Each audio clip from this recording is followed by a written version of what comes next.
Hey everybody, welcome back to Planet Coaster! In this episode we play heavily with stones and build a sphinx out of them. It looks out through the west side of this cave.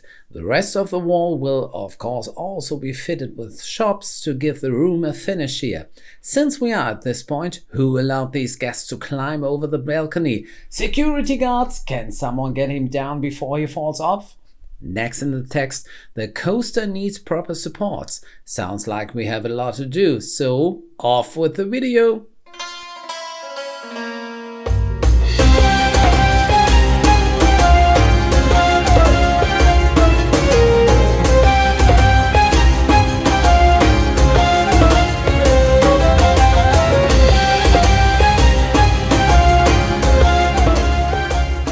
Welcome to Pharaohs Cross. Let's start with the construction of the Sphinx.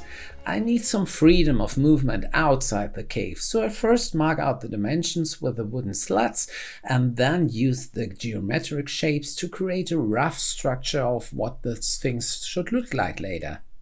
In the next step, I try my hand again at creating a sculpture. Yeah, that had already worked well, so for the statues on the main square. Yes, the stones are great for adding texture in a free field track, but for smooth surfaces they are less suitable as building material. Okay, I'll show this in relative detail. I'll move on. The next step is to fit the row of shops into this west wall. The template is a bit too wide for this, but a copy can be adopted as you like it. It seems to be a kind of motto for this project that the corners, in other words, the transitions to other parts of the building, are relatively difficult for me. I really don't know why I have such a hard time with that. But here's another trick that I like to use. In this case, I first create the building and only then create the paths for the guests, not the other way around. To get the right angle, I first extend the first path far beyond the destination and only then dock the second path. So Planet Coaster doesn't bother me, it itself tries to connect the paths together. Although I've turned on the angle control, otherwise the 90-degree curves become too big for me. I've used that in this project in a few places, but I don't want to make that the rule.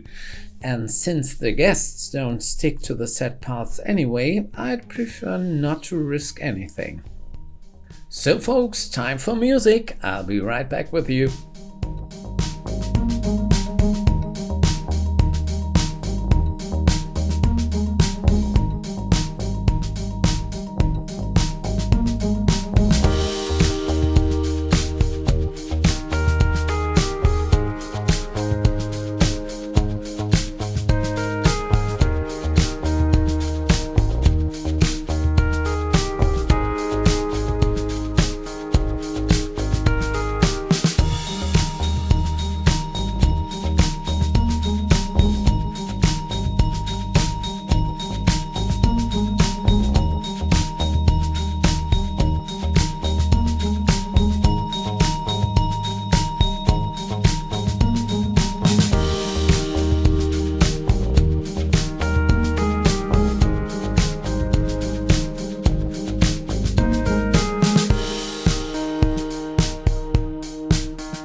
Here I am again. Oh, one point I just forgot to tell you.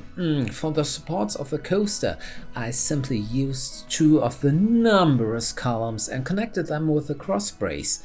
I think this construction is quite capable of withstanding the load of the coaster and the weight changes caused by the car running over it. I have to admit, I cut out the whole adaptation of the shops from the video, but I took you on a longer tour with the construction of the staircase. I'll leave out the other staircase because this is just repetition. And that brings us to the end of this video. I hope you have enjoyed what we have achieved here today. If you did, please leave a comment and a thumbs up. To make sure you don't miss another episode, please subscribe to this channel. Thank you very much for watching. We'll see you again in the next episode. Bye.